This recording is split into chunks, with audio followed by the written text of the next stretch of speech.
This one time at Adkins, this once a year ago. Unfortunately, this was take number 3. So you want to go ahead and shoot a gig, and you want to go ahead and shoot that gig on film. Well, you're going to need one of these. Why, thank you. A film camera. Now this here is my Canon F1, well, should I actually say my partner's Canon F1, and it has an aperture all the way to 1.4, which allows in a lot of light, which is perfect for shooting gigs, especially with high ISO films. But that does mean you have a very shallow photo and you often get them out of focus. So that's not good enough for me. What I need instead is a camera with a flash. Why, thank you. This here is the Minolta 500 SI. This was my very first film camera, and this was the film camera that my parents used. Now the great thing about these cameras is that they have a wide range of lenses, they're very cheap, pretty reliable, and if they break, well, easy enough to replace, as I said, they're pretty cheap. But they have an inbuilt flash. What they also have is the ability to put an external flash on there if you want something a little bit more powerful. Whereas the Canon F1, I believe you can mount a flash here, but it's very old style and apparently I think quite difficult and just looks very cumbersome versus being able to easily put on the hot shoe here, a flash. This definitely wins out over this, plus it's lighter and has a better internal meter for shooting very dark scenes. There's only one downside with shooting with this camera for flash, which I've done before at a hardcore punk show, is that, well, it only has a max sync speed of 90th of a second. And what that means is that the mirror has to move inside the camera. So what's a max flash sync speed? Well, what happens is that with cameras like this, the mirror has to move out of the way. And there's a certain amount of speed that it can do that at in sync with a flash.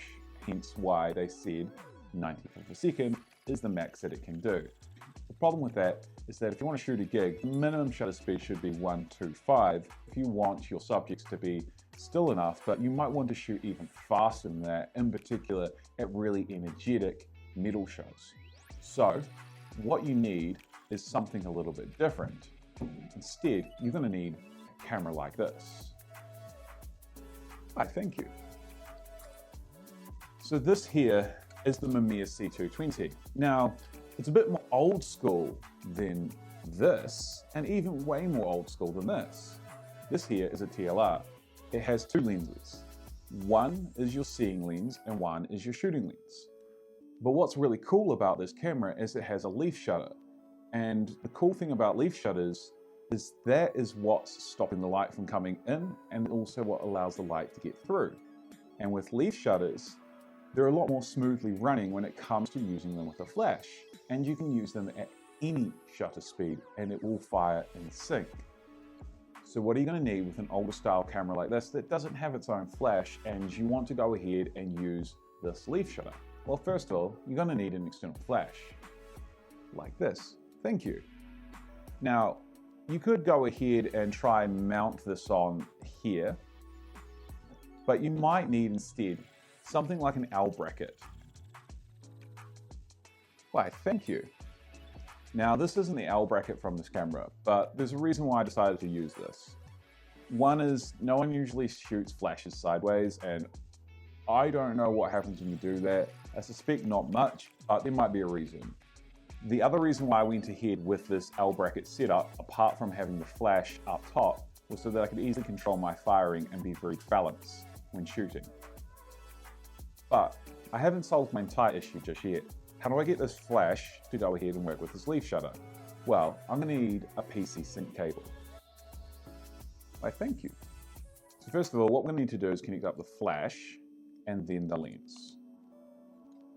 I would recommend when shooting with one of these older flashes to go ahead and read the manual. Now you can go ahead and buy one of the new Godox flashes, but if you're like me and not wanting to spend much, you can pick up an old secondhand flash for pretty cheap.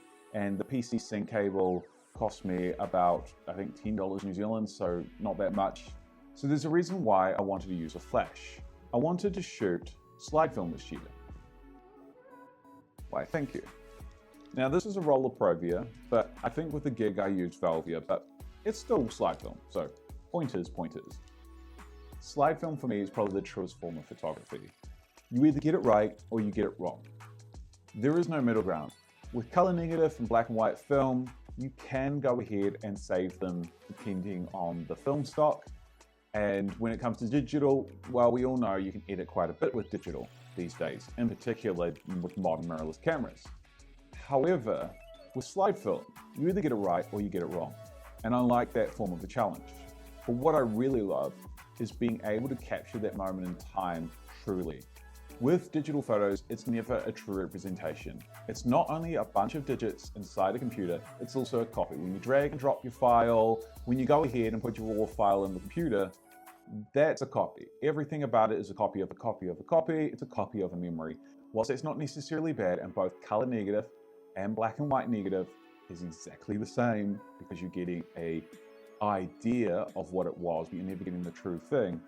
With slide, that's not actually the case. You get that moment in time captured, and then if you want to view it, you can put it up on a slide projector or you can put it on a light table like the one that I've got here. And that is the truest image that you can possibly get. So what I wanted to do was go ahead and shoot a gig on slide film.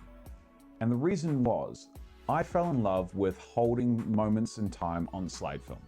And for a band, they do get heaps of photos over time. They always usually have someone taking photos of them at a gig. But usually, it gets posted as a profile picture, disappears after a while out of their mind. What I wanted was to create something physical, something they could actually touch, see, and feel, a moment in time captured.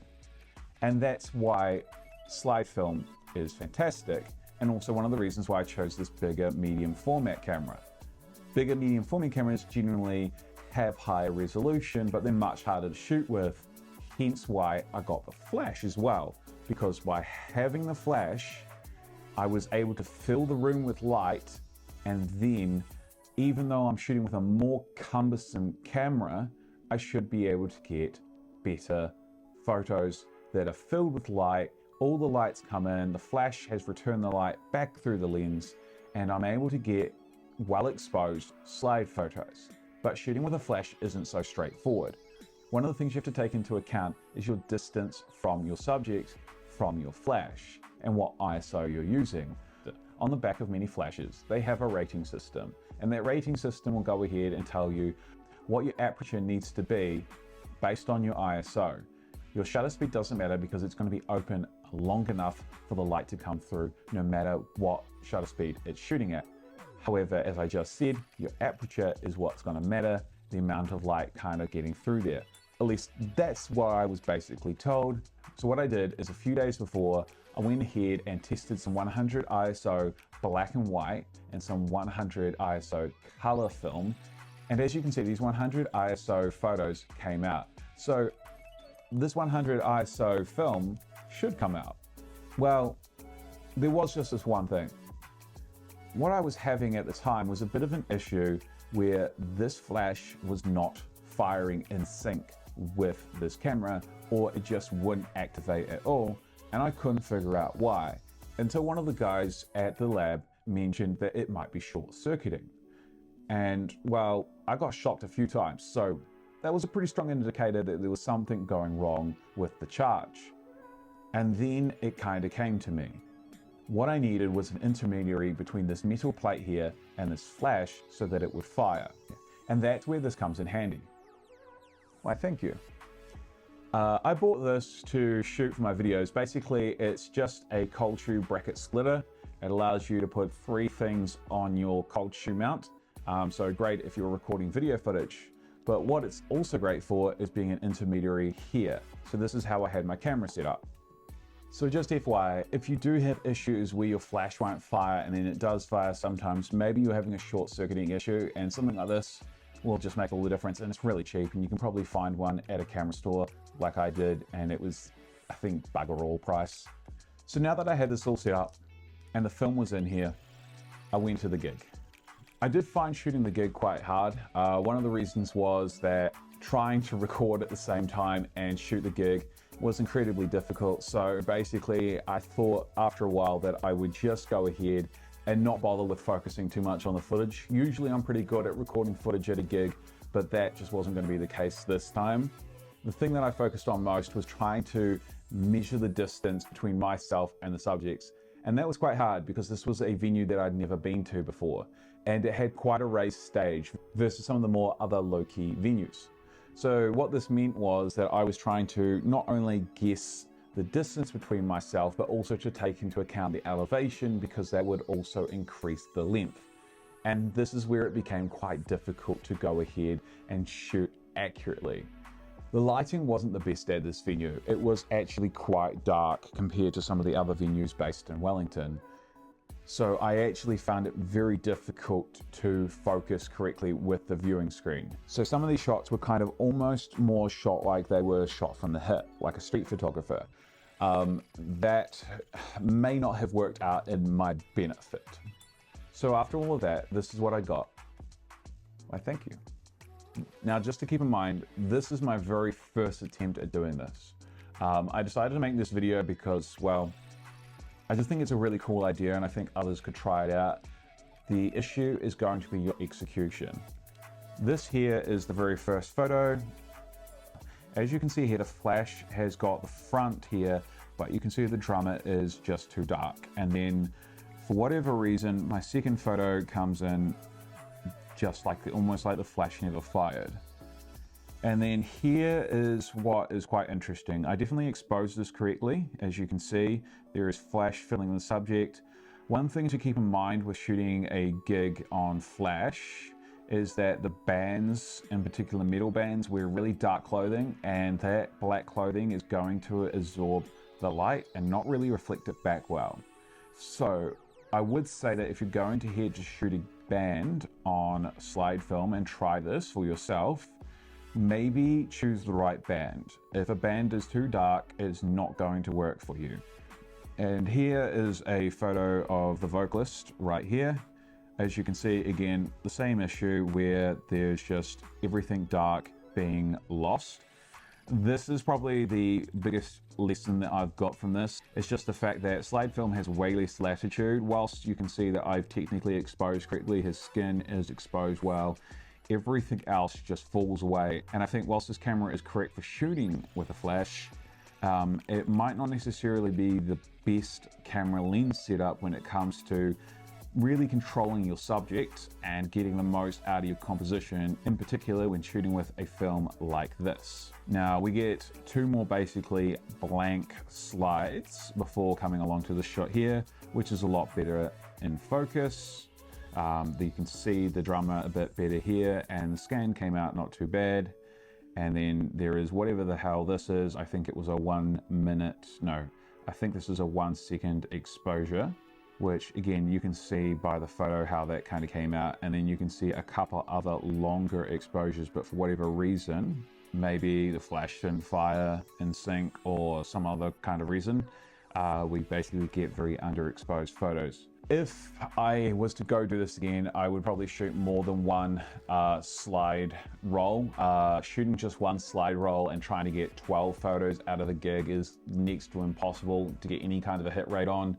I've shot gigs for a lot of years. This isn't my first rodeo, and I've shot gigs with a flash with this camera here before, so I generally know what I'm doing.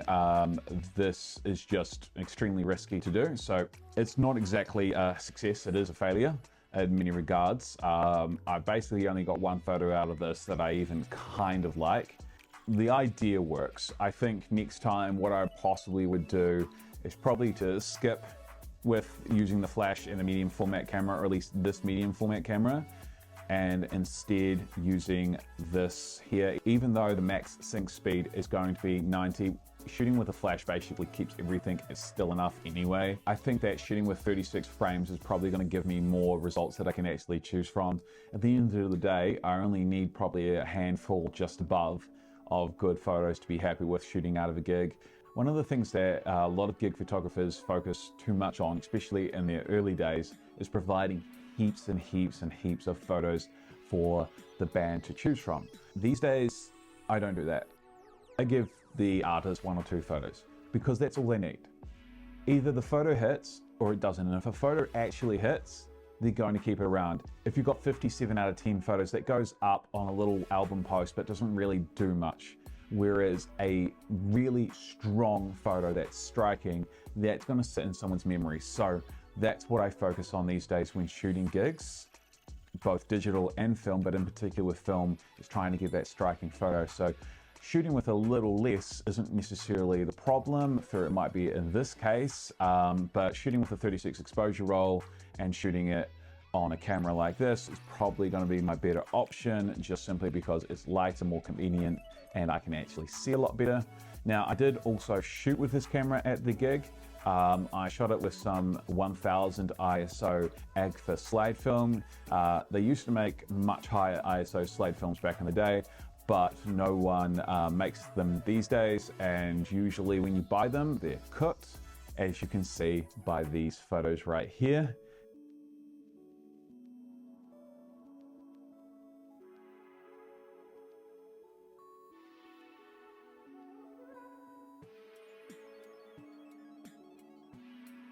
Now, I said that basically this is the camera that I should use for shooting a gig with slide film. However, that being said, I might want to shoot a gig with these. See, both of these Fujica cameras have a leaf shutter. Now this here is the Texas Leica, otherwise known as the Fujica 690.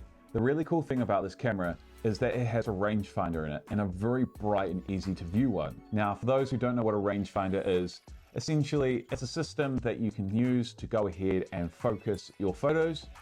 And this one here has a very bright one, so it makes it very easy to focus photos. It's essentially lining up 2 images together to tell you what's in focus, which is great if you're shooting a gig with a fast moving object. You could maybe focus on a microphone, just more clearly see that it's in focus, versus when trying to do that with a mirror setup, where if it's quite dark, it's very hard to see that it's in focus. Where if you've got 2 images, even if they are a bit dark, if the 2 images are in alignment, then you know that it's in focus, and a camera like this might be much better. Even though this camera here only takes 8 exposures, there is probably a higher chance that I could go ahead and get 8 exposures properly in focus than I could with this setup here. But this here is probably going to be the camera that I actually end up using going forward for pretty much most gigs. Now, it has a max aperture of f5.6.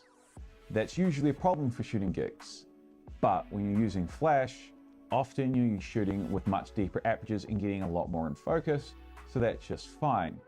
What makes this camera here great for shooting gigs is this has the sharpest lens out of any medium format camera that I own. It is ridiculously sharp all around the edges. It is also incredibly wide. So that means that when I go ahead and shoot gigs, I can get some very interesting depth of view photos that I would not otherwise be able to get with my other lenses. It is also incredibly light. So this would be easier to go ahead and shoot with. This would go ahead and probably get the best images. There is only one downside to this camera, and that it's zone focused. But that being said, when you shoot with a flash, you are kind of zone focusing anyway, because you're going to have to judge how far your subject is away when shooting the flash, and that is really no different than seeing how far away your subject is and then looking at the little measurements on here and going ahead and saying that, oh, my subject is 2 meters away, I'll adjust it to 2 meters and then take the photo.